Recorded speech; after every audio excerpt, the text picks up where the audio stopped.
കേന്ദ്ര ബജറ്റിൽ പ്രവാസികളെ അവഗണിച്ചതിൽ പ്രതിഷേധം. കേരള പ്രവാസി സംഘം ധർണ നടത്തി. കായംകുളം ഏരിയ കമ്മിറ്റിയാണ് ധർണ സംഘടിപ്പിച്ചത്. കേന്ദ്ര ബജറ്റിൽ കേരളത്തെയും പ്രവാസികളെയും അവഗണിച്ചെന്നാരോപിച്ചായിരുന്നു പ്രതിഷേധം സംഘടിപ്പിച്ചത്.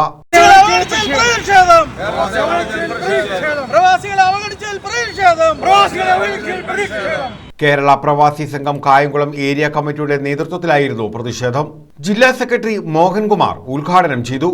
ശ്രീ രാഘവൻ ഉന്നയിച്ച വിജയരാഘവൻ ഉന്നയിച്ച ചോദ്യത്തിന് വയലാർ മറുപടിയായിട്ട് പറഞ്ഞത് പ്രവാസികളിൽ നിന്ന് എമിഗ്രേഷൻ ഇനത്തിൽ പിരിച്ചെടുത്ത പൈസ ഏതാണ്ട് 40,000 കോടി രൂപ വരുമെന്നുള്ളതാണ്. ഞങ്ങൾ ചോദിക്കുന്നു, ഈ 40,000 കോടി രൂപ പാർലമെന്റിൽ പ്രഖ്യാപിച്ച തുകയാണ്. ആ തുകയ്ക്ക് ഇന്ത്യ രാജ്യത്തെ പ്രവാസികൾക്ക് വേണ്ടി എന്തെങ്കിലും ആ തുകയെടുത്ത് ആ പണമെടുത്ത് ഒരു സഹായം ചെയ്യാൻ കേന്ദ്ര ഗവൺമെന്റ് തയ്യാറാകുന്നില്ല.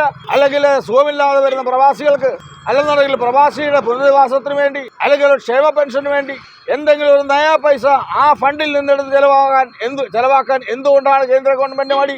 കേന്ദ്ര ഗവൺമെന്റ് ഇന്ത്യ രാജ്യത്തെ പ്രവാസികളെ ഒരു രീതിയിലും സഹായിക്കുന്നില്ല.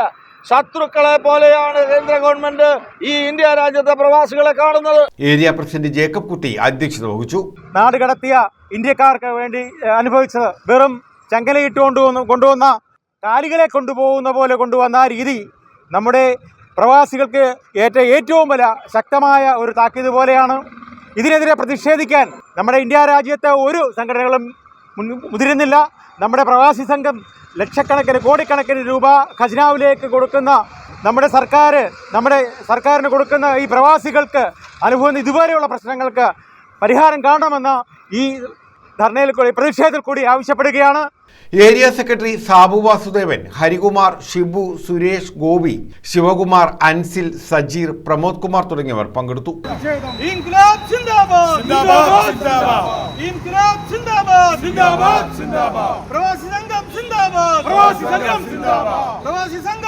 News bureau, Kayamkulam.